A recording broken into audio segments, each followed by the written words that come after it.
จ้าท่านผู้ชมเนาะจบกันไปเป็นทีมห้อย3ผลงานเสียงเพลงเลยวีเจสร้างจันให้ในต้นรายการแต่ว่าระยะนี้เนาะอยู่กับวีเจสร้างคือเก่าแต่ว่าพิเศษกันได้หนึ่งเนาะวีเจสร้างได้เซิร์นศิลปินได้ว่าปล่อยผลงานเสียงเพลงออกมานี่ป้า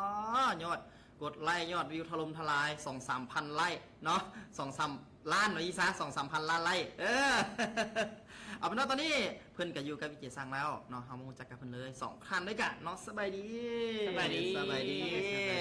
นี่ท่านผู้ชมเห็นตัวจริงเสียงจริงแล้วผ่านทางรายการของวิเจสังอะตอนนี้แนะนำกับท่านผู้ชมอย่างเป็นทางการเลยให้เกียรติผู้หญิงก่อนโอเคเอาได้ต่อเลยสบายดีโอนินาเด้อโดยจากค่ายเพลงที่แค่สาวลาวเจ้าสบายดีข้าพเจ้าแมนมิงเมืองลาวเด้อเจ้าของผลงานเพลงนี่แหละครับโอนินาเนาะเฮ็ดได้เป็นเคยปัจจุบันนี้อยู่กับทางจำปาสตูดิโอเนาะโอเคเนาะปกตินี่วิเจสังก็เห็นนะนุ่มแมนนี่อยู่สังกัดอยู่ค่ายทีเคแต่ว่าดังและแยกวงโมเมนต์จังชันว่าเลยว่าดังและแยกวงไปซะนะเพราะหมายก็คือว่ามันมี2ระบบนะว่าสั่นๆเลยเนาะใน YouTube นี่มี2ระบบคือเอิ้นว่าระบบตัวที่1เวลาเขาตั้งนี่นะคนสามารถก๊อปไปลงได้เวลาเขาจะจับลิขสิทธิ์นี่จะใช้เวลาอยู่ประมาณ2 เดือนหรือ3 เดือนมันเลยกระทบตัวยอดวิวเลยนะฉะนั้นอีกระบบหนึ่งก็คือว่ามันสามารถจับลิขสิทธิ์ได้ภายใน2 ชั่วโมงสามารถลบได้เลยคือสมมติวิจัยสร้างโหลดไปเนาะทั้งภาพทั้งเสียงแล้วไปอัพลงในช่องของตัวเองเพื่อสิมาแบ่งยอดวิวหรือว่ามันมีรายได้จากตรงนั้นเนาะอันนี้ก็คือฉะนั้นเขาสามารถจับลิขสิทธิ์ได้ภายใน2 ชั่วโมงก็คือลบเลยฉะนั้นปัจจุบันนี้จำปาสตูดิโอเขาใช้ระบบที่2คือจับลิขสิทธิ์ภายใน2 ชั่วโมงแต่ของมาที่เคเพิ่นก็คือมันจับลิขสิทธิ์ได้แต่ใช้เวลาโดดน้อยหนึ่งความหมายเป็นแบบนี้แสดงว่าตอนนี้แมนสตูดิโอจำปาสตูดิโอนี่เป็นของนุ่มแมนเลยเป็นบ่แม่นแล้วสังกัดเป็นคนเดียวเลยมีทางน้องฟ้าทวีพรแล้วก็ทางคมพงษ์ชนะและในวัยนี้ก็คือมีศิลปินอีกท่านหนึ่งคือทางเป็ดประกาศเพชรเพิ่นกำลังเขียนผลงานเพลงใหม่ก็คือมาอยู่กับทางจับปาสตูดิโอโอเคเนาะนุ่มน้องโอเดียน้องโอเดียบัตรเคยเซิร์นมาสัมภาษณ์ทีนึงแล้วกับรายการของจีซังแต่ว่าปล่อยเพลงนี้ออกมากับนุ่มแมนนี่แมนป้อนยอด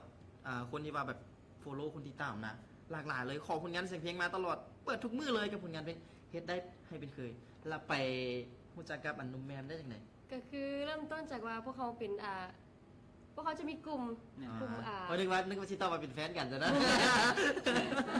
พวกเขาจะมีกลุ่มกันว่ากลุ่มกระซับมิด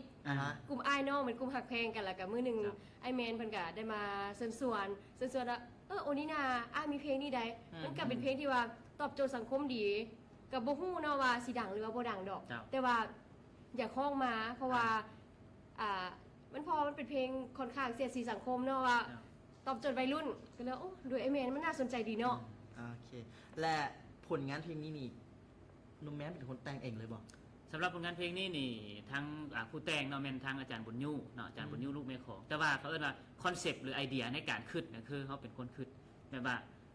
มันจะมีหลายเพลงเนาะที่มันสิตอบโจทย์สังคมแล้วก็มีเพลงบ้านเฮาเนาะมันก็มีหลากหลายแต่มาคิดว่าเฮ็ดจังได๋ว่าคนสิมาฟังเพลงว่าเฮาสิตอบโจทย์แบบนี้คล้ายๆว่าคนฟังอยู่นี่ก็เป็นลูกค้าเฮาซั่นซะคิดในทางการตลาดนะเฮ็ดแนวใดมันสิตอบโจทย์คนฟังก็เลยคิดว่าวัยรุ่นเนาะจงผมยาวใส่ตุ้มหูขี่รถไวเปิดเพลงกวนบ้านกวนเมืองก็เลยไปเล่าแบบนี้ให้อาจารย์บุญยูฟังอาจารย์บุญยูเลยโอเคเดี๋ยวจัดให้ประมาณ 2-3 มื้อส่งกลับมาโอเคถูกใจเลยประมาณนี้มาแต่งได้แบบสุดยอดอีหลีเลยแมนเห็นว่าช่วงที่ว่าไทย MV นี่แมนเขานึกน้องเลยเป็นบ่แม่นแล้วบ่ว่าสิเป็นรถเนาะคันบักใหญ่มันตัวเองตัวน้อยๆเนาะเวลาไปขับรถนะคันใหญ่ๆใน MV เนาะมันรู้สึกแบบขับยากเนาะมันก็หลายเทคตัวสิได้แม่นทั้ง2ไอดอลพากันโอ้ยย่านดิครับไปแล้วฮู้บ่บัดสิกลับมาที่ไหนจูงกลับขึ้นมากันสิขี่มากับญาติครับไปได้น้อยนึงแล้วจูงกลับมาเนาะเพราะว่าสิเป็นอย่างอีกไซวิกนะไซวิกมื้อนี้บ่ได้เอามาเนาะก็คาราบาที่สุดจังเลยหูอย่างประมาณนี้เนาะเพื่อให้มันสมแม่นเพราะว่าคือตามบุคลิกเนาะมันก็ค่อนข้างตรงกันข้ามกับบุคลิกของไอแมนเพราะว่าเพิ่นเป็นผู้ชายที่เรียบร้อยตันหาขับไปเพิ่นว่าตันหาขับไปแล้วมึงล่ะได้มาเปลี่ยนบุคลิกกันเลยรู้สึกว่าพวกเขาพากันตื่นเต้นเนาะกับบทบาทนี้โอ้ในการถ่าย MV นี่เขาไปถ่ายอยู่ในนครหลวงจันทร์หรือว่าอยู่ต่างแข่งอยู่นครหลวงเวียงจันทร์อยู่สวนใบพูฟาร์มเนาะไปทางนั้นหัวมิตรภาพเนาะก็ได้ว่าสถานที่แบบเฮือนแบบเป็นทรงแบบอยากได้ฉากที่แบบว่าแม่ยืนอยู่เทิงประมาณนี้นะก็ได้ตามนั้นออกมาแบบ ว่าที่ลูกเขยขี่รถมาจอดแล้วแม่ย่าแม่เฒ่าเนาะแม่เฒ่ารับตาสร้างใส่มันก็สิเห็นภาพกว้างแบบนั้น เดี๋ยวเป็นแม่ย่าเราเดี๋ยวนี้ โอ้ยจะให้หลงแน่เนาะ เนาะแล้วยังเห็นมีเพลงกันนะเขาว่าแต่งเพลงกันนะเฮ็ดได้ให้เป็นเคยแล้วมันยังมีตอบกันอีกแม่นบ่ แม่นแล้ว เฮ็ดได้ให้เป็นไพ่ นี่ สำหรับผลงานเพลงนี้กะมันผู้ใดเป็นคนแต่งให้อีก ก็อาจารย์บุญยุ่งคือเก่า คือเก่าคือ เนาะ แก้กัน แม่นเวลามีคนฟังเฮ็ดได้ให้เป็นเคยแล้วเขาเจ้าก็เลยถามมาว่าอ้าวบ่มีเฮ็ดได้ให้เป็นไพ่ในว่าก็เลยคือน่าคิด ก็เลยว่าเฮ็ดได้เป็นไพ่สิแบบใดเพราะว่าสังคมบ้านเฮาก็คือว่าแหละเนาะก็บ่แม่นว่าเป็นการส่งเสริมเนาะ อือฮึ ก็สิมีเวลาอย่างลิ้นไพ่แน่อย่างประมาณนี้มีดื่มซุ่มแซวกันแน่ อ้าว เมาแล้วก็เจิดประมาณนี้หั่นนะก็เลยว่าเมาแล้วมีแต่ไปอย่างประมาณนี้ เพราะ เนาะ ว่าคือบางเทื่ คือก็โอนี่นาบอกเพลงนี้ บ่แม่ บ่แม่ ก็คือบางเทื่อเนาะคือบ้านเฮามีวัยรุ่นบางคนเนาะเพิ่นก็ใช้เวลาว่างบ่เฮ็ดประโยชน์แบบนี้ อืม คือไอ้แม่เนาะตะกี้เราเป็นสาวอุ้ยบ่แม่ เฮ้ย แม่นแท้บ่ โอ้ยเนาะแม่นบ่เนาะบัดนี้นะ บ่แม่เนาะไอ้แม่เราบ่เคย อ่า ที่ไปเล่นพงเล่นไพ่แต่ว่าเป็นลมบ้าวนี่ก็ เดี๋ยวครับแท้บ่ ฮะ บ่เคยได้ว่าเป็นลิ้นบอกลิ้นยังไง อีหยังลิ้นอีหยังนี่โอ้ยเนาะมันมีเงินงำจะได้เนาะเราแท้ได้คือโอนินาก็เป็นน้องสาวเพิ่นเนาะ อ่าฮะ ก็ฮู้ว่าเพิ่นน่ะเป็นคนเรียบร้อย อืม เพิ่นบ่เล่นไพ่เพิ่นบ่กินเบียร์แต่เพิ่นเล่นแต่บ้าว โอ้โหเอาความจริงมาว่าบ่ดิ เดี๋ยวออกปิดเทคนี่เดี๋ยวมีการเคลียร์กัน บอกเพิ่นเป็นเดียวหน้าฮัก อ่า เพิ่นเป็นหัวหน้าศิลปะแล้วเพิ่นก็ฟ้อนงามใน ได้ป่ะแอลออนไปพร้อมป่ะ โอ้ยที่จริงก็ว่ามีคลิปใดว่าสิเอามาปล่อยอยู่รายการ นั่น แต่ว่ากันเลยว่าอยากให้แบบว่าเขาเจ้าห้องก็ตอบแทนแฟนเพลงที่ว่าติดตามแฟนเพลงเอามาเดี๋ยวท้ายชั่วโมงสิให้ไอ้แมนป้อนให้เบิ่ง โอเค จัดไป ส่ง ท่านผู้ชมเนาะ กลับแล้วมื้อนี้ ท่านผู้ชมหากว่าท่านใดที่ว่าอยากจะถามเรื่องราวของทั้งนุ่มแมวแล้วก็น้องโอแล้วก็สามารถที่ว่าคอมเมนต์มาได้ทาง Facebook แฟนเพจหรือว่าจะเป็นทางโทรศัพท์ก็ได้เด้อ030-588-2288 นั่นเอง และระยะนี้เดี๋ยวเขาจะไปพักผ่อนกันก่อนหับชมจัก2ผลงานเสียงเพลงเนาะและระยะต่อไปเดี๋ยวเยซักจะมาถามเจาะเลิกเลยมีแฟนแล้วเว้ยทุกอย่างนี่แหละเนาะแต่ว่าตอนนี้นี่แมนเขาไปพักผ่อนหับชม2ผลงานเสียงเพลงกันกับฟังสบาย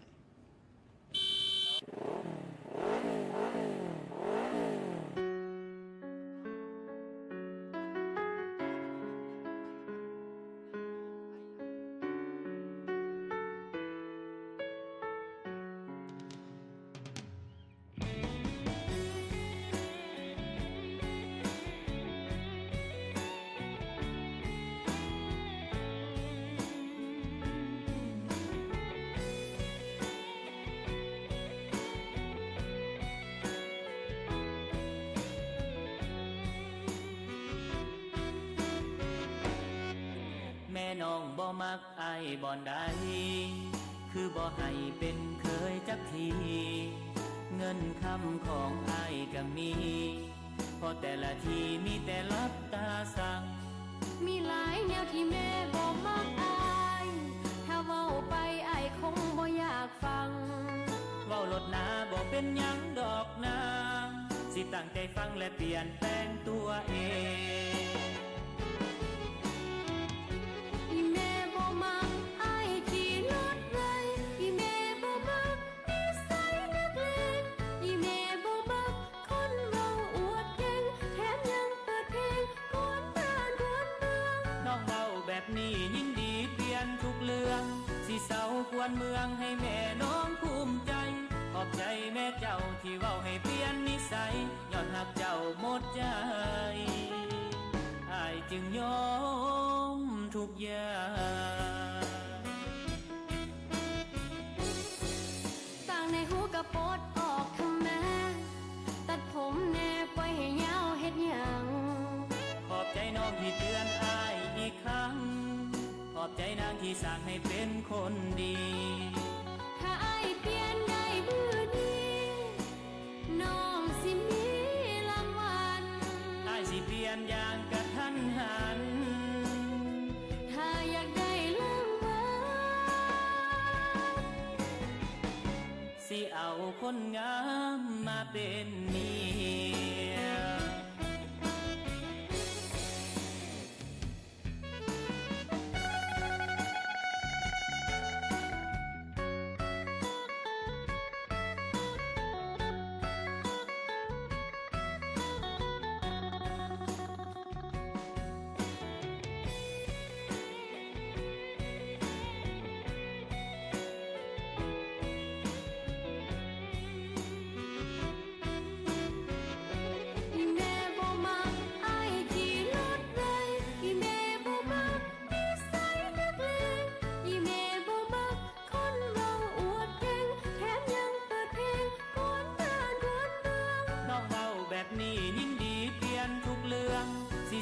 ควรเมืองให้แม่น้องภูมิใจขอบใจแม่เจ้าที่เว้าให้เปลี่ยนนิสัยย้อนหักเจ้าหมดใจอ้ายจึงยอมทุกอย่าง ต่างในหูกระโปดออกทำแม่ตัดผมแน่ปล่อยให้ยาวเฮ็ดหยัง ขอบใจน้องที่เตือนอ้ายอีกครั้งขอบใจนางที่สร้างให้เป็นคนดี ถ้าอ้ายเปลี่ยนได้มือนี้น้องสิมีรางวัล อ้ายสิเปลี่ยนอย่างกระทันหัน ถ้าอยากได้รางวัล สิเอาคนงามมาเป็นเมีย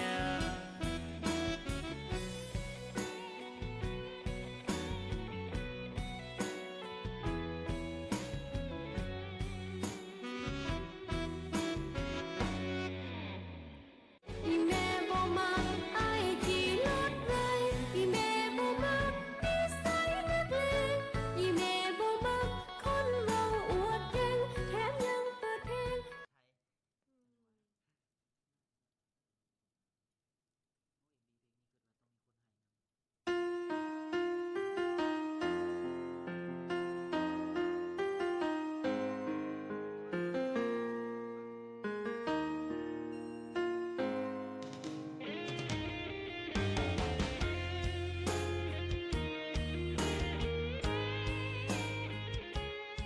เอาเงินแม่ขอยืมก่อนดู ถึงอย่างบ่ได้เอามาลิ้นเสียแล้วก็เศร้าตัวบ่ น่าได้ทุนนาว่ายืมแน่ มันบ่มีบริกฎมาอย่ามาไปใส่ เด้กระเจ้ากับยืมกับอีแม่ไม่ค่อยกันรู้ อยู่ก็ได้แม่นไหนเป็นแต่ละสิดาหัวเนี่ย แม่อายบ่มักน้องบ่อนใดคือบ่ให้เป็นลูกไผ่จักปีให้บ้านก็ย่องมางามดี แต่แม่อายนี่คือมาลักตาสั่ง มีหลายแนวที่คัดใจแม่อายถ้าเว้าออกไปน้องคงบ่อยากฟัง บอกมาลวดสิยอมเปลี่ยนทุกอย่างสิตั้งใจฟังและเปลี่ยนแปลงทันใด อีแม่บ่มักผู้หญิงเสียนเมาอีแม่บ่เอาคนมักลิ้นไผ่อีแม่บ่เอาเมาแล้วมีแต่ไปเล่ามักเหลือหลายยิ่งเงินสามน้ำสี่ คันเมาแนวนั้นน้องสิเปลี่ยนทันทีสิขอเป็นคนดีให้แม่อายภูมิใจ ขอบใจแม่อายที่โอ้ยเปลี่ยนนิสัยสิขอเป็นคนใหม่ให้ถือขี้ถือคอ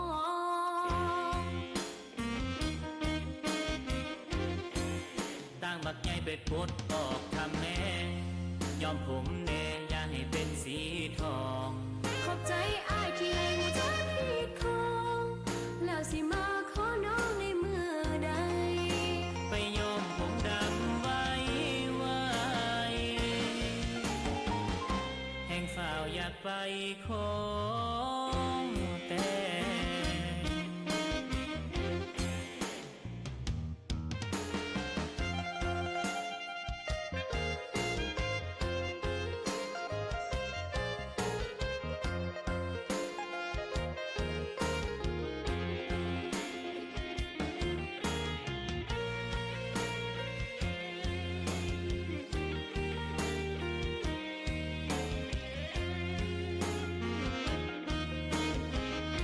อีแม่บ่มักผู้หญิงเสียนเมาอีแม่บ่เอาคนมักลิ้นไผ่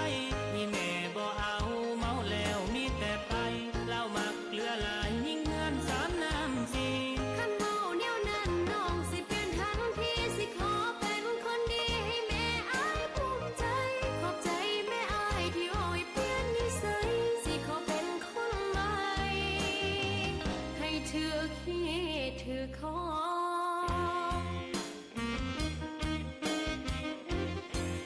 ตั้งบักใหญ่ไปปลดออกทำแม่ยอมผมแน่อย่าให้เป็นสีทอง ขอบใจอายที่ให้หัวใจผิดของแล้วสิมาขอน้องในเมื่อใด ไปยอมผมดำไว้แห่งฝ่าวอยากไปขอแต่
I'll take you to there.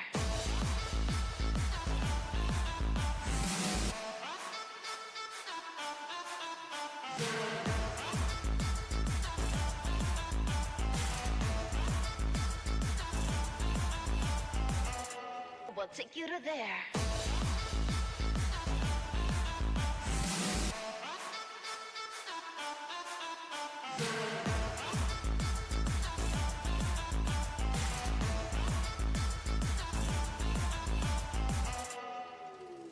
Hey. No, I can take it, dance it, dance like you just don't care. Dance like you just don't care. Follow if you're there. Follow if you're there. Trust me, I'll make it. I will take you there.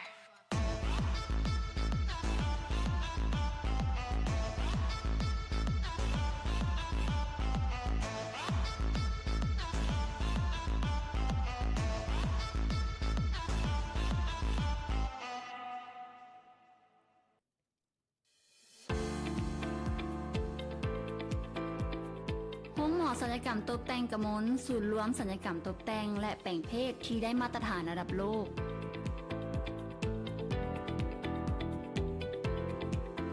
โดยคำนึงถึงคุณภาพของการผ่าตัด และความปลอดภัยของผู้ใช้บริการเป็นสำคัญ ได้รับรองจากองค์กร JCI มาตรฐานห้องหมอระดับสากล นายแพทย์กมลพันธ์ศรีทุมหัวหน้าทีมแพทย์ศัลยกรรมตกแต่งที่มีทักษะประสบการณ์และความชำนาญสูง พร้อมกับมีอุปกรณ์และเครื่องมือทางการแพทย์ที่ทันสมัย เพื่อให้คนเจ็บของเฮาได้รับผลการผ่าตัดที่มีคุณภาพและความปลอดภัยที่สุด ด้วยการบริการแบบ World Class Service ตุ๊กตาขอคอนเฟิร์มเลยว่า ความสะดวกความสบายความปลอดภัยได้มาตรฐานแมนต้องอยู่ที่ห้องหมอศัลยกรรมตกแต่งกมล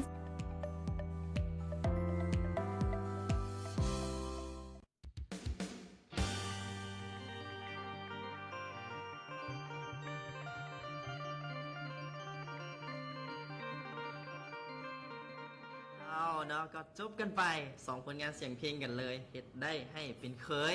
แล้วก็ตามมาด้วยเฮ็ดได้เป็นไพ่เพิ่นตอบกันมาซั่น เอาแล้วอย่างนี้เฮาก็ยังมาอยู่กับนี่แหละทางน้องโอนีนาแล้วก็นุ่มแมนเมืองลาวเนาะที่ว่าเพิ่นก็ยังอยู่กับพวกเฮาในระยะนี้เนาะเดี๋ยวเฮามาเจาะลึกกันบาดนี้เรื่องของส่วนตัวเด้เนาะ เจ้าเลิกบ่หรือเผา เขาเรียกเผาหลายกว่าโซน ยัน เดี๋ เผาหลายกลัวเนาะอันนั้นแหละอันนี้ซะ เอาเผาโอก่อนเท่านั้น ยวตั้งสติก่อน อันน่ะช่วงหนึงหันได้เห็นอันน่ะเห็นอยู่ Facebook โดย อันโสดแม่นบ่ โดย แต่ว่าตอนนี้นี่มาเห็นโพสต์อีกวันมีแฟนแล้วเด้อแม่นบ่ ให้เบิ่ง ไม่ไปไม่ไป บ่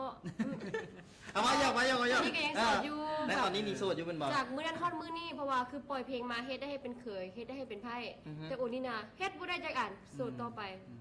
แต่ญี่ปุ่นเนาะ เพลงที่ว่าเฮ็ดได้เป็นไข่เฮ็ดได้เป็นไพ่นี่นะอันเข้ากับชีวิตตัวเองหรือเปล่า บ่เบียร์ก็บ่กิน อืม อีหลี แท้ เสียงสูงเนี่ย คิดดีๆเอาดี บ่เดี๋ยวนี้อันก็บ่ได้แตะเลย อ่า อันนี้อีหลีจำศีลภาวนา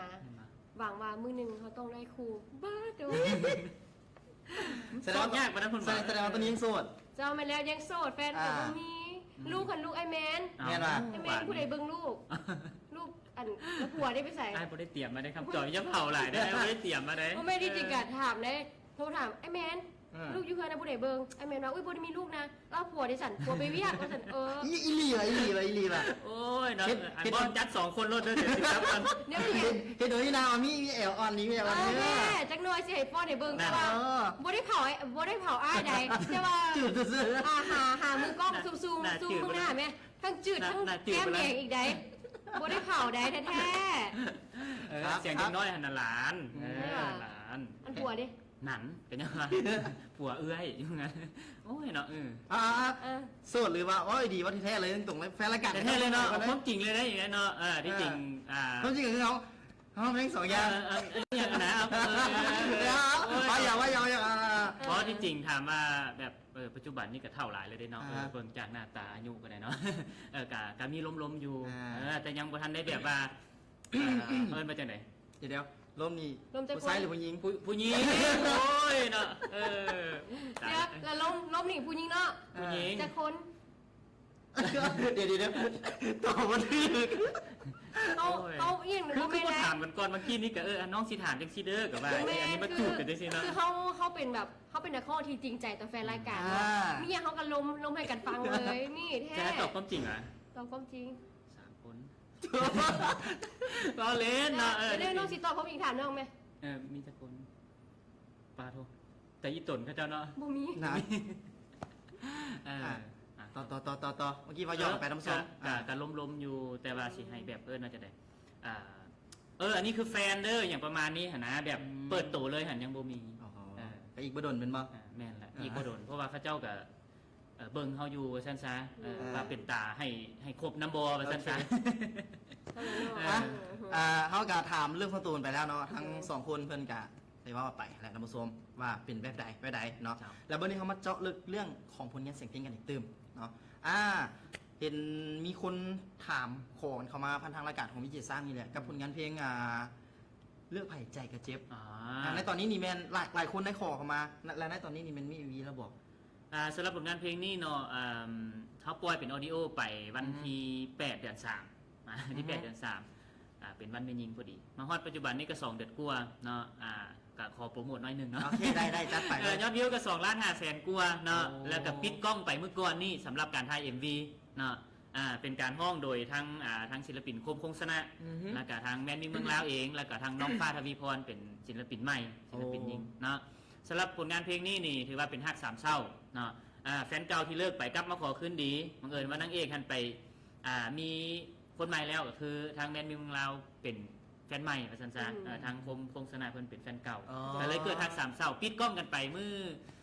ก่อนนี้เนาะคิดว่าจะตัดต่อมืออื่นหรือมือฮือแล้วอาทิตย์หน้าเนาะอาจจะได้รับชมกัน โอเค อันนี้ก็ฝากไว้เนาะ สำหรับ MV เป็นบ่ แม่นแล้ว MV เพลง แต่ นี้ ว่าอันที่ว่าเลือกภัยใจโกเจพนะโอนี่นาคิดว่ามันเป็นที่มาจากว่า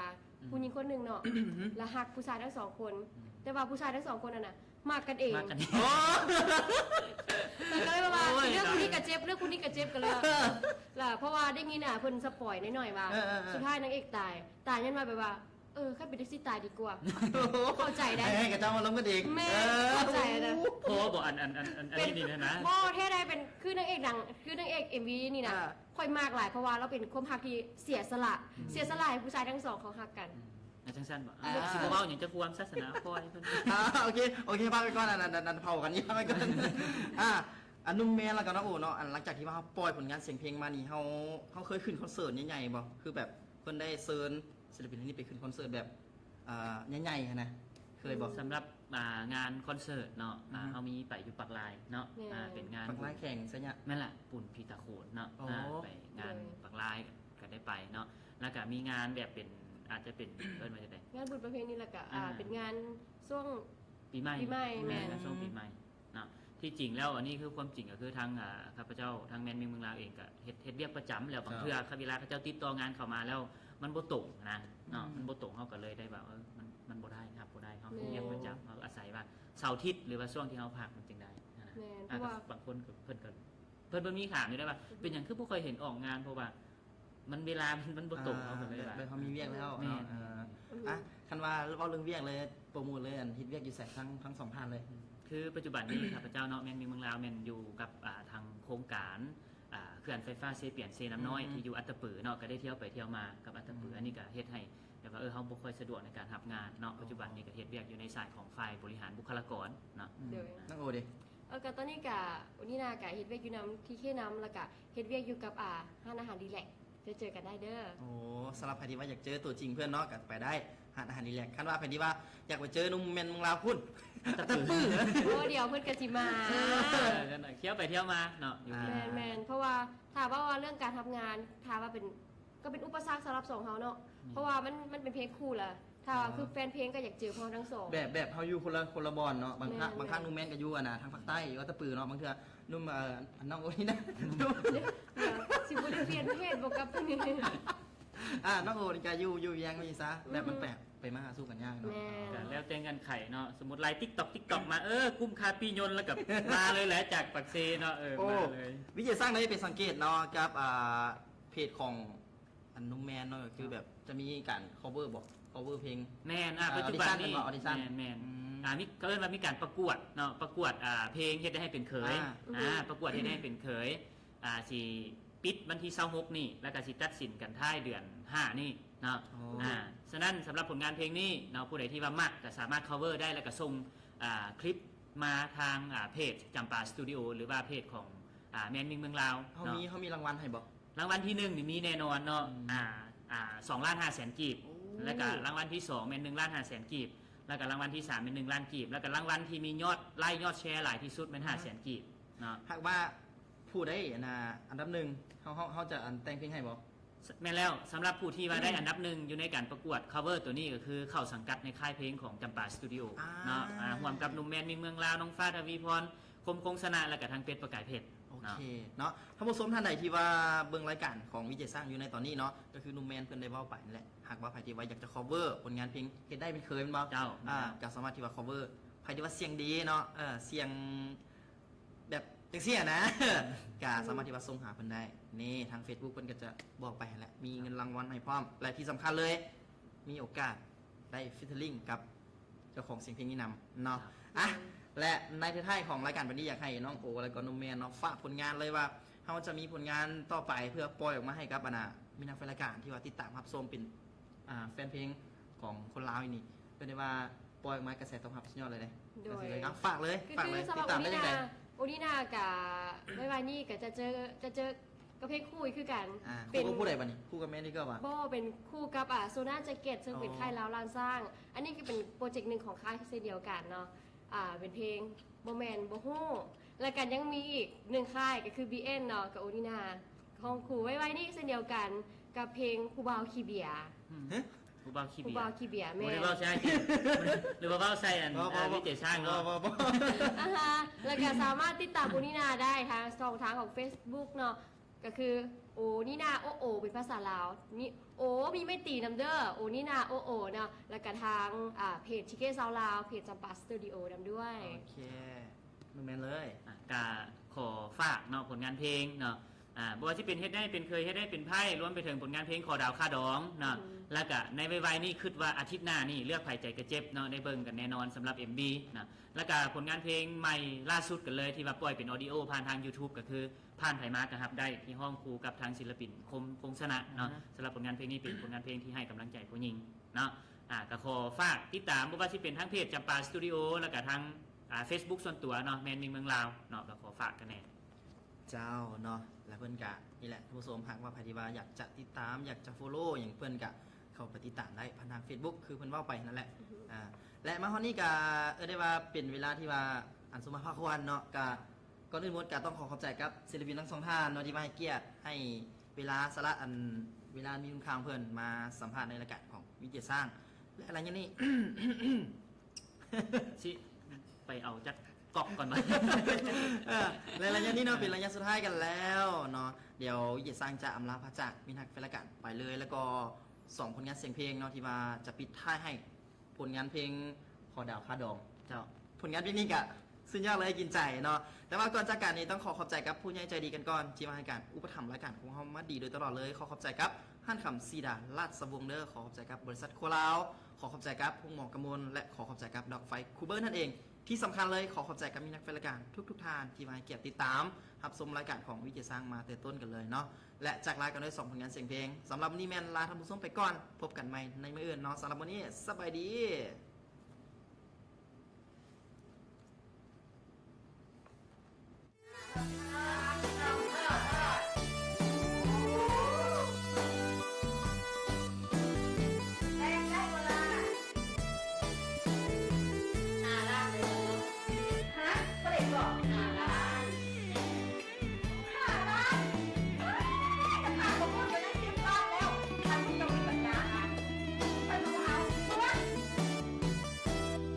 แต่ค่าข้าวปุ้นยังหอด10 ล้านใจคอยสะท้านยานบ่ได้เมีย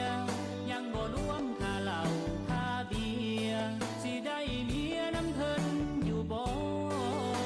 เดี๋ยวนี้แห่งหาเงินยากเศรษฐกิจลำบากแค่น้องคันสิท่าจนค่าดองพอย่านแท้น้อยานผู้สาวเท่าก่อน ศาลาหาวิธีเว้านำพ่อแม่ให้เพิ่นหลุดค่าดองให้แน่ให้ซอยแก้ให้มันถึกบอนเรื่องสินสอดค่าดองให้พ่อแม่น้องออกก่อน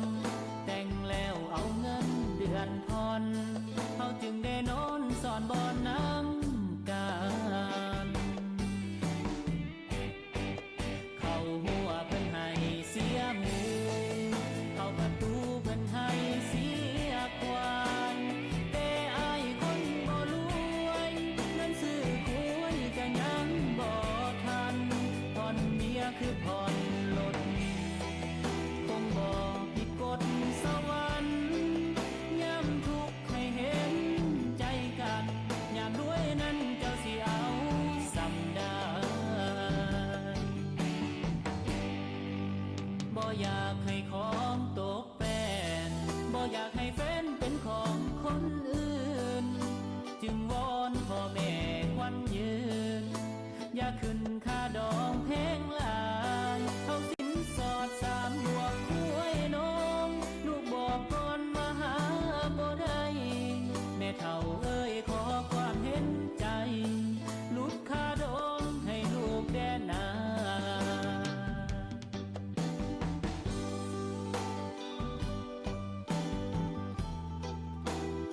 เงินต้องมา50 ล้านครอบครัวของข่อย หามาแต่งเจ้าบ่ได้ดอก อันนี้เป็นส่วนเราก็เพลงดีเลยแต่ว่าเราพอจะมีทางออกเพลงดีก่อน เอาจังซี่ซะเงิน50 ล้านข่อยขอดาวเอาได้บ่ ฮะดาวค่าดอง เขาหัวเพิ่นให้เสียหมูเขาประตูเพิ่นให้เสียกวางแต่อายคนบ่รวยเงินซื้อคุยก็ยังบ่ทันผ่อนเมียคือผ่อนรถคงบ่ผิดกฎสวรรค์ยามทุกข์ให้เห็นใจกันยามรวยนั้นเจ้าสิเอาสำได้ บ่อยากให้ของตกแปลนบ่อยากให้แฟนเป็นของคนอื่น จึงวอนพ่อแม่ควันยืน อย่าขึ้นค่า